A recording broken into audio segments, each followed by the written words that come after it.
Good morning, sir. Good morning. Good morning. Good morning. Good morning, sir. Good morning everyone. बेटा अपनी attendance लिखते जाओ बेटा chat box में. Good morning, sir. Good morning बेटा.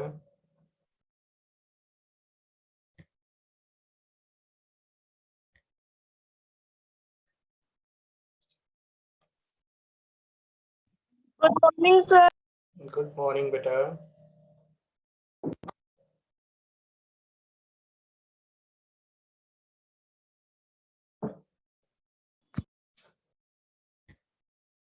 सभी बच्चे बेटा अपनी अटेंडेंस चैट बॉक्स में लिखते जाएं.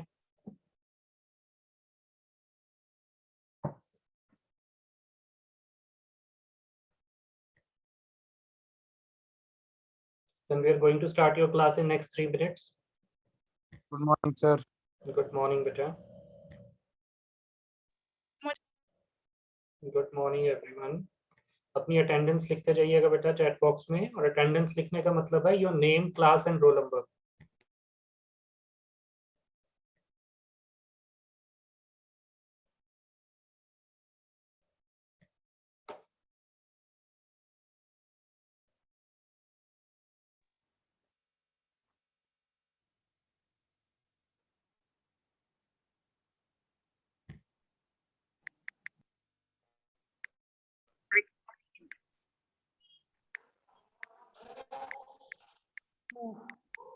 Good morning, sir. Good morning बेटा. एंड प्लीज अपने माइक ऑफ कर लीजिए. जब आपको बोलने के लिए कहा जाए तभी माइक ऑन करना बेटा.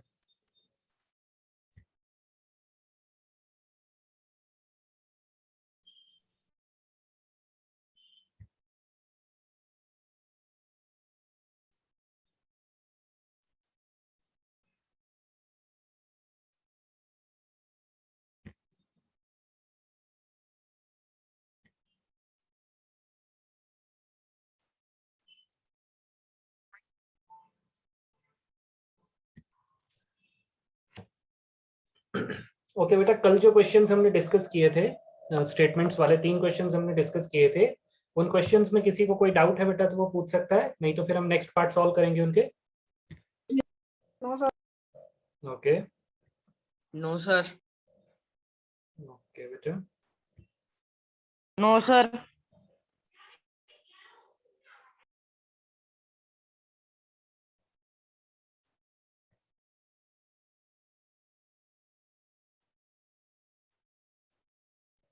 Good morning, sir. Good morning बेटा. ओके बेटा, तो we are going to start your class.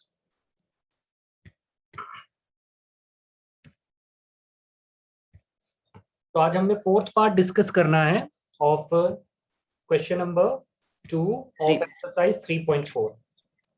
ठीक है बेटा. तो स्टेटमेंट है आपके पास की मीना जो है वो एक बैंक में जाती है और वहां से कुछ पैसे विड्रॉ करवाती है. ठीक है. Meena went to a bank and withdraw ₹2000. कितने रुपीस विड्रॉ करवाए उसने? कितने पैसे बैंक से निकाले हैं बेटा? 2000 रुपीस उसने बैंक से विड्रॉ किए हैं. एंड वो कैशियर को कहती है कि उसे सिर्फ 50 और 100 के नोट मिले, यानी he want only notes of 50 rupees and 100 rupees. ठीक है. 10 रुपीज के नोट्स या 20 रुपीज के नोट्स या 200 रुपीज के नोट्स उसे नहीं चाहिए. उसे सिर्फ 50 और 100 रुपीज के नोट्स चाहिए. ये बात वो कैशियर से कहती है. ठीक है. तो कैशियर उसको 50 और 100 के नोट्स दे देता है और उसके अकॉर्डिंग उसके पास टोटल 25 नोट्स आ जाते हैं. जी बेटा, कौन बोल रहा है ये? ओके बेटा, क्वेश्चन ये है कि मीना ने बैंक से 2000 रुपीज विड्रॉ किए और विड्रॉ करने की उसकी एक कंडीशन थी कि मुझे सिर्फ 50 और 100 रुपीज के नोट्स चाहिए. ठीक है बेटा. और उसके अकॉर्डिंग बैंक कैशियर ने उसे नोट्स दे दिए और वो जो नोट्स थे दीज वर 25. टोटल आपके पास 25 नोट्स थे. ठीक है. टोटल 50 रुपीज के और 100 रुपीज के नोट्स मिला के टोटल उसे 25 नोट्स मिले. अब हमें ये पता करना है कि उसे 50 रुपीज के कितने नोट्स मिले होंगे और 100 रुपीज के कितने नोट्स मिले होंगे. ये चीज हमें फाइंड आउट करनी है. क्वेश्चन क्लियर हो गया बेटा सबको? Yes, sir. Yes, sir. ठीक है बेटा, sir. कि 50 और 100 रुपीज के जो नोट्स उसे मिले हैं वो कितने कितने हैं, 50 रुपीज के 10 नोट्स मिले हैं या 100 रुपीज के 20 नोट्स मिले हैं, वो चीज हमने फाइंड करनी है। तो हम मान लेंगे let the number of rupees 50 notes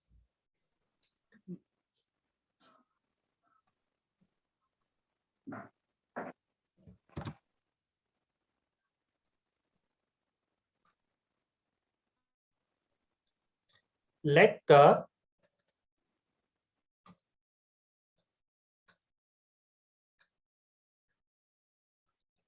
number of rupees 50 notes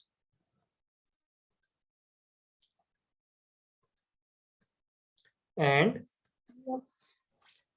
rupees 100 notes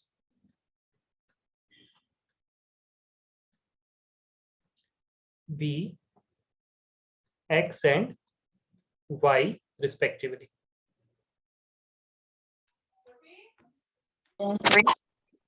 ठीक है बेटा, कि 50 रुपए के हमारे पास X नोट्स हैं और 100 रुपीज के हमारे पास Y नोट्स हैं। तो इसके अकॉर्डिंग हमारी जो कंडीशन फर्स्ट दी हुई है, according to condition first, according to condition first,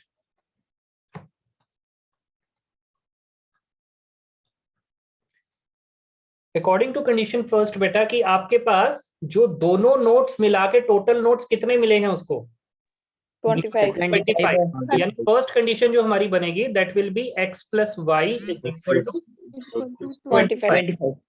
कि दोनों नोट्स मिला के उसे 25 नोट्स मिले हैं, that will be our first condition. ये फर्स्ट इक्वेशन बन गई बेटा। Now according to condition second,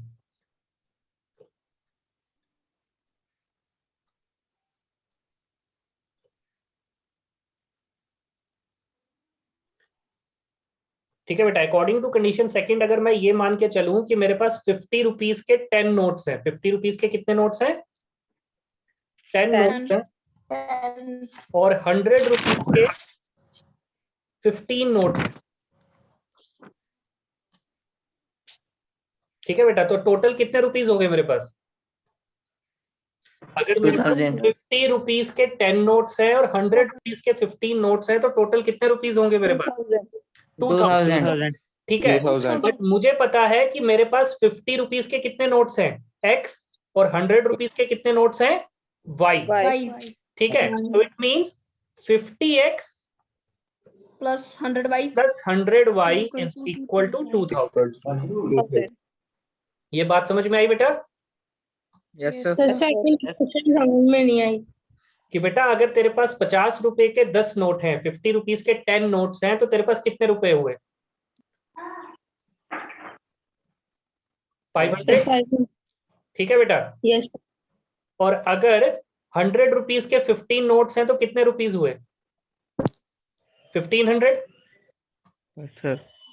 ठीक है बेटा, तो इन दोनों को अगर मैं ऐड करूं तो कितने रुपीस बनते हैं 2000। तो अगर मेरे पास 50 रुपीज का 1 नोट है तो मेरे पास 50 रुपए होंगे, अगर 50 रुपीज के 2 नोट्स हैं तो मेरे पास 100 रुपीज होंगे, अगर 50 रुपीज के 3 नोट्स हैं तो 150 होंगे। इसी तरह से मैंने 50 रुपीज के नोट्स को माना था कि वो x नोट्स मेरे पास हैं, तो उसके अकॉर्डिंग मेरे पास कितना अमाउंट हुआ 50x। और अगर मेरे पास 100 रुपीज के 1 नोट है तो 100 रुपीज हुए, 100 रुपीज के 2 नोट्स हैं तो 200 रुपीज हुए।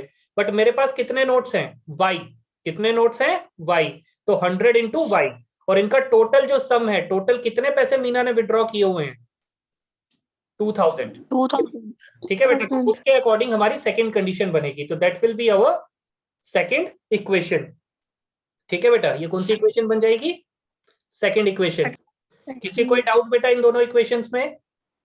नो सर कंडीशंस क्लियर है बेटा सबको? Yes, sir. ओके बेटा, तो use elimination method to find the value of x and y। तो अब या तो x को एलिमिनेट कर लो या y को एलिमिनेट कर लो। अगर x को एलिमिनेट करना चाहते हो तो फर्स्ट इक्वेशन को किससे मल्टीप्लाई करेंगे 50 से, और अगर y को एलिमिनेट करना चाहते हो, हाँ जी बेटा, सर हम सेकंड क्वेश्चन में से कॉमन भी ले सकते हैं ना 50। हाँ सेकंड इक्वेशन में से कॉमन भी ले सकते हैं 50। हम कॉमन ले लेते हैं कि 50x 100 और 2000 इन सब में 50 जो है वो कॉमन है। 50 क्या है कॉमन है, तो हम कॉमन निकाल लेते हैं, तो you will get x plus 2y y. equal to 2y is equals to 40। 40. ठीक है बेटा, ये आपकी थर्ड इक्वेशन बन जाएगी। तो अब आप फर्स्ट और थर्ड को ऐड करोगे या सब्ट्रैक्ट करोगे? subtract. सब्ट्रैक्ट करेंगे, क्योंकि x और x का जो कोफिशिएंट और साइन है वो सेम है, तो इसलिए हम x को एलिमिनेट करना चाहते हैं, तो हम दोनों इक्वेशंस को क्या करेंगे? सब्ट्रैक्ट करेंगे। तो subtract first and third, subtract first and third equation. तो पहली और थर्ड इक्वेशन को आप माइनस करोगे बेटा, तो you will get x plus y is equal to 25 and x plus 2y is equal to 40। ठीक है बेटा, अब अगर आप माइनस कर रहे हो तो नीचे वाली इक्वेशन के सारे साइन चेंज हो जाएंगे, और वो पॉजिटिव थे तो वो नेगेटिव हो जाएंगे। ठीक है बेटा, तो हमने पॉजिटिव साइंस को नेगेटिव कर दिया। अब x से x जो है वो कैंसिल हो गया, plus y minus 2y that will be equal to minus y, Minus y. Plus 25 minus 40 that will be equal to minus 15। तो y minus minus cancel, minus cancel, y is y equal to 15। y की जो value आ गई बेटा आपके पास वो 15 आ गई। Now इसको first में पुट कर सकते हैं। आप इसको किसी भी एक इक्वेशन में पुट कर सकते हो, चाहे फर्स्ट चाहे सेकंड चाहे किसी भी एक इक्वेशन में पुट करके आप x की कैलकुलेट कर सकते हो। Now put y is equal to 15 in equation first.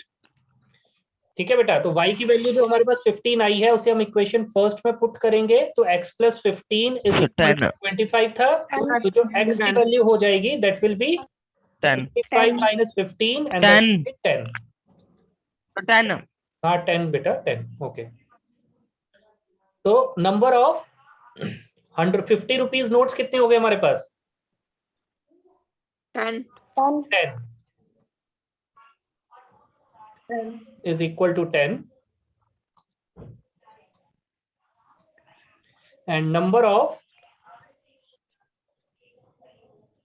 100 rupees notes हो गए बेटा आपके पास 15। ठीक है बेटा, कोई डाउट किसी को इस क्वेश्चन में? No sir.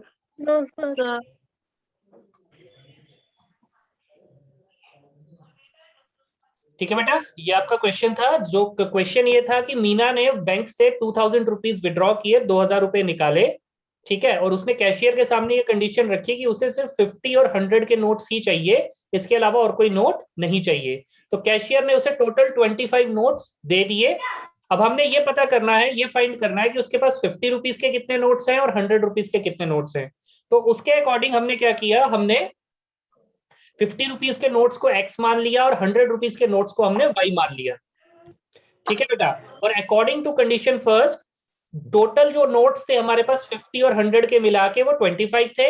सेकंड कंडीशन ये कह रही है कि उसने टोटल 2000 रुपीज निकाले, तो अगर मेरे पास 50 के x नोट्स हैं तो मेरे पास 50 की फॉर्म में 50x रुपीज हुए, और अगर 100 के y नोट्स हैं तो मेरे पास 100y रुपीज हुए, और इन दोनों का जो सम है वो 2000 है, कि दोनों को नोट्स को मिला के मेरे पास जो टोटल अमाउंट बन रहा है दैट विल बी 2000। उसमें से मैंने 50 कॉमन निकाल लिया, तो मेरी थर्ड इक्वेशन बनी x plus 2y is equal to 40। उसके बाद हमने एलिमिनेशन मेथड के लिए हमने फर्स्ट और थर्ड इक्वेशन को माइनस कर दिया, क्योंकि x और x के कोफिशिएंट सेम थे और उनका साइन भी सेम था। तो हमें पता है कि जब भी साइन सेम होता है तो हम सब्ट्रैक्ट करते हैं, और साइन डिफरेंट होते हैं तो हम ऐड करते हैं। तो उसके अकॉर्डिंग हमारी x और y की वैल्यू कैलकुलेट होगी। कोई डाउट इस क्वेश्चन में बेटा किसी को? No sir. Okay, बेटा, तो फिर moving to the last part of this exercise. इस एक्सरसाइज का जो लास्ट पार्ट है बेटा उसे रीड करो।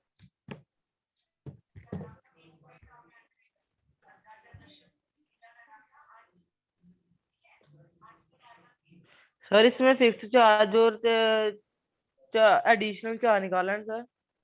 हाँ, फिक्स चार्ज और एडिशनल चार्ज निकालना।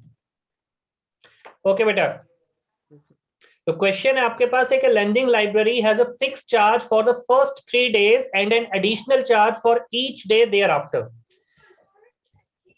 And Sarita paid rupees 27 for a book kept for 7 days, while Susie paid rupees 21 for the book she kept for 5 days. तो find the fixed charge and the charge for each extra day. तो question बहुत simple है कि एक library है जो books को rent पे देती है, आप बुक्स को घर लेके जाके पढ़ सकते हो। जनरली क्या होता है कि आप लाइब्रेरी में ही पढ़ते हो, ठीक है बेटा, बट वो लाइब्रेरी क्या करती है, वो बुक्स आपको घर पे पढ़ने के लिए भी देती है और उसके लिए एक फिक्स चार्ज अमाउंट रखती है, ठीक है बेटा। फॉर द फर्स्ट 3 डेज, पहले 3 दिन के लिए जो अमाउंट चार्ज है वो फिक्स है, और उसके बाद जो जितने दिन आप किताब अपने पास रखोगे उसके लिए आपको एक एडिशनल चार्ज पर डे के हिसाब से देना पड़ेगा, ठीक है बेटा। बात समझ में आ रही है कि पहले 3 दिन के लिए आपका फिक्स चार्ज है, वो आपने पे करना ही करना है। उसके बाद अगर आप 4th डे या 5th डे या 6th डे तक बुक्स रखते हो तो 4th डे का चार्ज अलग होगा, 5th डे का अलग होगा, 6th डे का अलग होगा, 7th डे का अलग चार्ज लगेगा। मतलब अगर टोटल, जैसे सरिता ने टोटल 7 डेज बुक अपने पास रखी है, टोटल कितने डेज बुक अपने पास रखी है? 7 डेज। तो इसमें से पहले 3 दिन के लिए हम फिक्स चार्ज देंगे और अगले 4 दिन के लिए पर डे के हिसाब से चार्ज होगा, पर डे, ठीक है बेटा, कि पहले 3 दिन के लिए चार्ज फिक्स है और अगले 4 डेज के लिए पर डे के हिसाब से चार्ज होगा। बेटा प्लीज माइक ऑफ कर लो, पहले क्वेश्चन समझ लो। आफ्टर दैट सूजी ने जो है वो 5 डेज के लिए बुक रखी है। सूजी ने कितने डेज के लिए बुक अपने पास रखी है? 5 डेज के लिए। तो 5 डेज में पहले 3 डेज का चार्ज फिक्स है और जो बाकी 2 डेज बच गए उसके लिए उसने पर डे के हिसाब से पे करना है। बात समझ में आ गई बेटा? तो अगर हम फिक्स चार्ज को x मानते हैं, फिक्स चार्ज को अगर हम x मानते हैं और पर डे के चार्ज को अगर हम y मानते हैं, पर डे चार्ज को हम y मानते हैं, ठीक है, तो उसके अकॉर्डिंग हमारी पहली इक्वेशन क्या बनेगी और उसी के अकॉर्डिंग हमारी सेकंड इक्वेशन क्या बनेगी, वो चीज हमने लिखनी है पहले। तो let the fix charge be ₹x,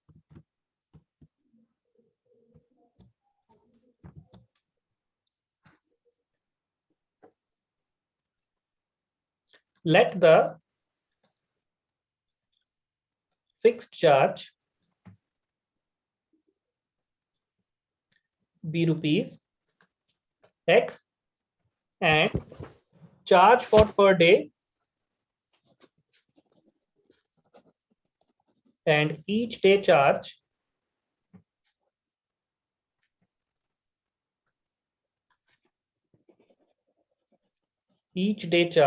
thereafter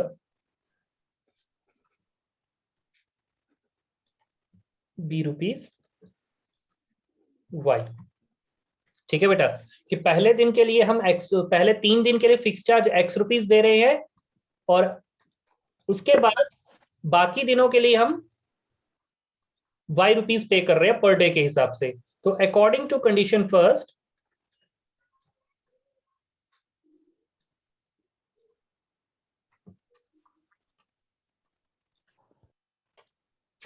3 days के लिए हम कितने रुपीस पे कर रहे हैं बेटा? x rupees. कितने रुपीस पे कर रहे हैं? x rupees.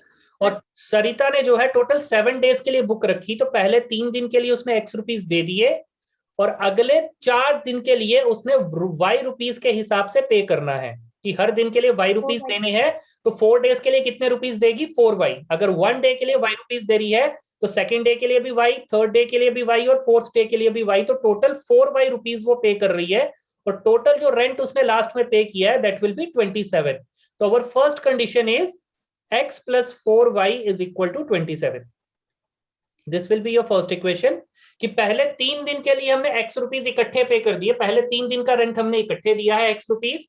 उसके बाद जो सब्सिक्वेंट डेज बचते हैं, जो 4 डेज बचते हैं, उन 4 डेज के लिए हर दिन हमने y रुपीस दिए हैं, तो टोटल हमने 4y रुपीस दिए हैं और तो टोटल जो अमाउंट हमने पे किया at the last that will be ₹27। That will be our first condition. Now according to condition second,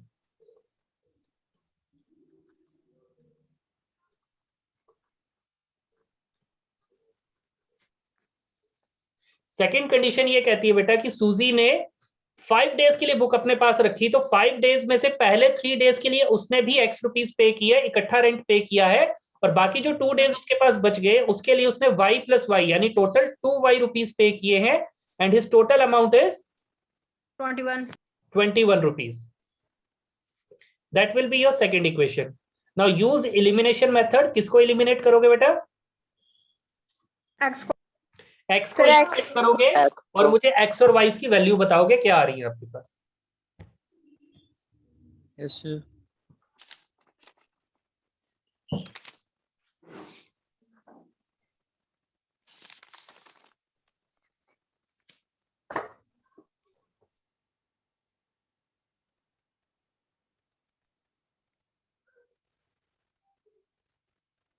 y is equals to 3. Y is equal to 3 and x y is is equal to 3. y is equal to 3. Okay बेटा, और y is equal to x x is X is equal equal to to 15. is equal to 15. Very good बेटा, x is equals to 15। तो subtract first and second, क्योंकि हम x को eliminate कर रहे हैं, तो subtract first and second. First और सेकंड इक्वेशन को आपने माइनस करना है बेटा। तो फर्स्ट इक्वेशन थी आपके पास x plus 4y is equal to x plus 4y is equal to 27 and x plus 2y is equal to 21। ठीक है बेटा, तो अगर आप सब्ट्रैक्ट कर रहे हो तो नीचे वाली इक्वेशन के साइन चेंज हो जाएंगे, तो वो साइन आपने चेंज कर दिए, तो x और x कैंसिल हो गया, +4 माइनस 2y, तो that will be equal to 2y। ठीक है, +27 and -21 that will be equal to 6, which implies y is equal to 3। y की जो वैल्यू बेटा आपके पास आ जाएगी दैट विल बी ₹3। इसी तरह से put y is equal to 3 in equation first. In equation first, तो x plus 4 into 3 plus 4 into 3 is equal to 27। तो x plus 12 is equal to 27 and x is equal to 27 minus 15। तो x की जो value होगी बेटा आपके पास, -12, -12 27 minus 12, तो x की जो वैल्यू आ जाएगी बेटा दैट विल बी 15। ठीक है, तो फिक्स चार्ज जो आपने पे किया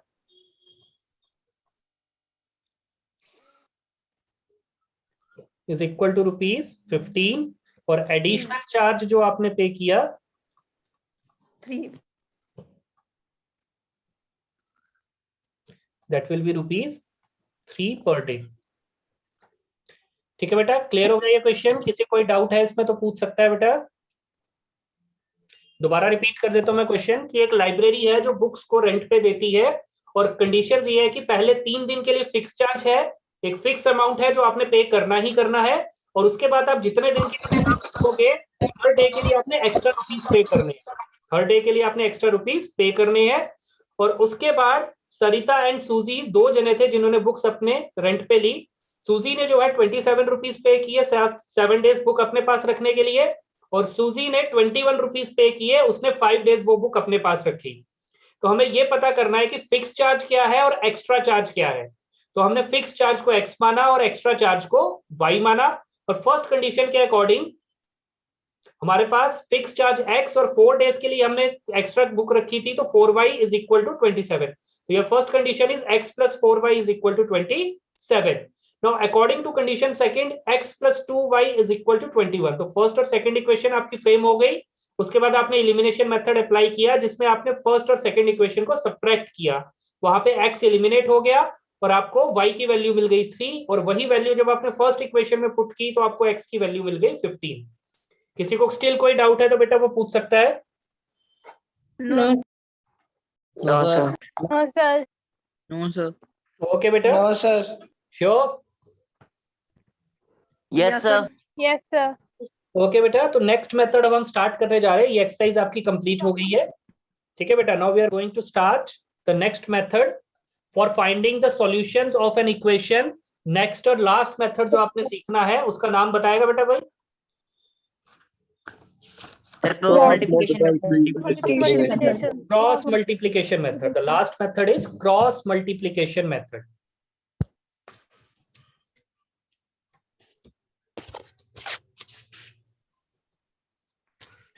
क्रॉस मल्टीप्लिकेशन मेथड। ठीक है बेटा, इससे पहले हमने ग्राफिकल मेथड पढ़ा था बेटा, सब्स्टिट्यूशन मेथड पढ़ा, एलिमिनेशन मेथड पढ़ा। Now we are going to study the cross multiplication method to find the solution of a equation, equation, तो क्रॉस मल्टीप्लिकेशन मेथड में अगर हम डायरेक्ट फॉर्मूला लिखें तो जो x की वैल्यू बेटा आपके पास होती है दैट विल बी, अब आपके पास जर्नल फॉर्म ऑफ इक्वेशंस होती हैं। सपोज हम मान लेते हैं let there are two linear equations, two linear equations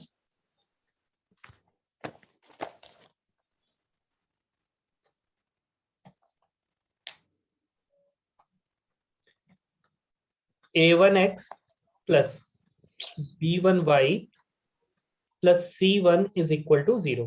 ये आपकी पहली लीनियर इक्वेशन है बेटा। और दूसरी लीनियर इक्वेशन है हमारे पास a2x plus b2y plus c2 is equal to 0। That will be your second linear equation। ठीक है बेटा, हमारे पास दो लीनियर इक्वेशंस हैं और आपको पता है a1, a2, b1, b2, c1, c2 ये सारी कांस्टेंट वैल्यूज होती हैं। तो कोई भी नंबर हम यहाँ पे लिख सकते हैं, बट जनरल वे में हम रिप्रेजेंट करने के लिए यहाँ पे a1, a2, b1, b2 और c1, c2 लिख रहे हैं। Is that clear to everyone? Yes sir. ठीक है बेटा, कि हम जर्नल फॉर्म में लिख रहे हैं, इक्वेशंस को जर्नल फॉर्म में रिप्रेजेंट कर रहे हैं। That journal representation is a1x, a2x plus b1y plus b2y and c1 and c2। ठीक है बेटा, तो जब हम क्रॉस मल्टीप्लिकेशन मेथड अप्लाई करते हैं, when we are going to apply the cross multiplication method, तो जो हमारे पास x की वैल्यू आती है, जो हमारे पास x की वैल्यू आती है that will be x is equal to b1c2 minus b2c1 divided by a1b2 minus a2b1। by using the cross multiplication method जो x की वैल्यू आपके पास आती है बेटा वो ये आती है। ठीक है, कि b1c2 minus b2c1 divided by a1b2 minus a2b1। ठीक है बेटा, कि जो कोफिशिएंट्स होंगे x और y के और जो कांस्टेंट टर्म है उनको कैसे मल्टीप्लाई करके हमारे पास ये x की वैल्यू आती है ये भी हम सीखेंगे। और y की जो वैल्यू आती है बेटा आपके पास, y is equal to c1a2 minus c2a1 divided by a1b2 minus a2b1।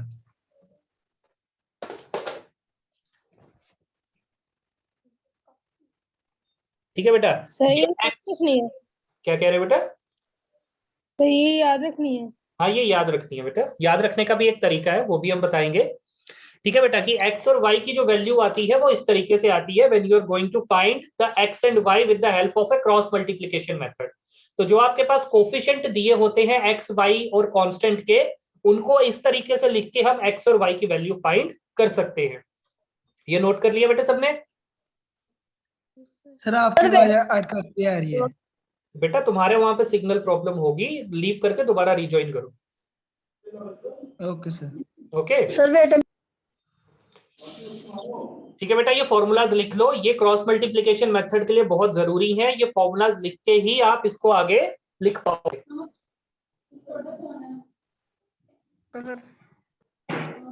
Okay बेटा, सबने लिख लिए ये? नो सर, सिर्फ मैंने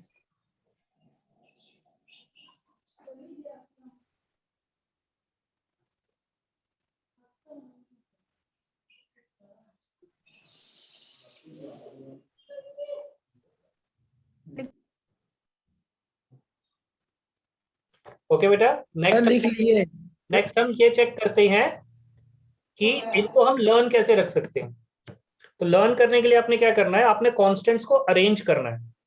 like b1, b2, c1, c2, a1,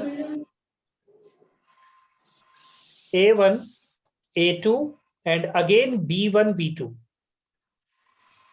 ठीक है बेटा, आपने जो कोफिशिएंट्स दिए हैं उनको इस तरीके से अरेंज कर लेना है, b1, b2, c1, c2, a1, a2 and again b1, b2। यहां तक कोई डाउट बेटा? इस तरीके से आपने कोफिशिएंट्स को लिखना है। ये जो वैल्यू ये x को रिप्रेजेंट करेगी, ये वैल्यू y को, और ये सिंगल कांस्टेंट 1 को। ठीक है बेटा, x, y एंड 1। बात समझ में आई बेटा? x, y and 1। ठीक है बेटा, उसके बाद आपने क्या करना है, आपने क्रॉस मल्टीप्लीकेशन करना है। b1 को c2 के साथ मल्टीप्लाई करोगे, b2 को c1 के साथ मल्टीप्लाई करोगे, फिर again cross multiply c1 a2, c2 a1, a1 b2 and a2 b1।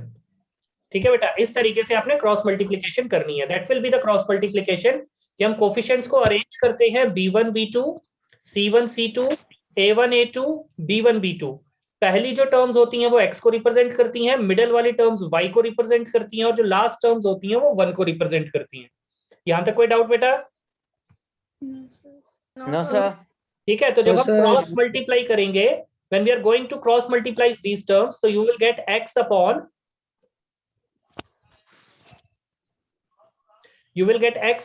b1 c2, क्योंकि b1 और c2 आपस में मल्टीप्लाई हो रहा था, माइनस b2 c1। ठीक है बेटा, इज इक्वल टू y के नीचे again cross multiplication, you will gate c1 a2 minus c2 a1 is equal to 1 divided by a1 b2 minus a2 b1। ठीक है बेटा, कि क्रॉस मल्टीप्लाई करके हमने उन्हें डिनोमिनेटर फॉर्म में लिख लिया। यहां तक कोई डाउट बेटा? No sir. ठीक No, है, sir. उसके बाद हम क्या करते हैं, हम x की वैल्यू भी 1 के साथ इक्वेट करते हैं और y की वैल्यू भी 1 के साथ इक्वेट करते हैं। तो जब हम x की वैल्यू इक्वेट करेंगे, equating the values, we get x upon b1 c2 minus b2 c1 is equal to 1 upon a1 b2 a2 b1 minus a2 b1। ठीक है बेटा, तो जब हम इसको क्रॉस मल्टीप्लाई करेंगे तो you will get x is equal to, ये क्रॉस मल्टीप्लाई होके इस तरफ शिफ्ट हो जाएगा, तो you will get x is equal to b1 c2 minus b2 c1 divided by a1 b2 minus a2 b1। ये जो वैल्यू आपको मैंने पहले लिखवाई थी, तो आपने ये वैल्यू ही याद रखनी है कि ये वैल्यू कितनी आती है, कि वैल्यू क्या आती है, b1 c2 b2 c1 and a1 b2 minus a2 b1। ठीक है बेटा, सिमिलरली y की वैल्यू भी ऐसे ही आ जाती है, we are equating y upon c1 a2 minus c2 a1 is equal to 1 upon a1 b2 minus a2 b1। ठीक है बेटा, अगेन क्रॉस मल्टीप्लाई करोगे तो you will get y is equal to c1 a2 minus c2 a1 divided by a1 b2 minus a2 b1। ठीक है बेटा, ये आपके पास y की वैल्यू आ जाएगी। तो ये वैल्यूज लर्न रखने के लिए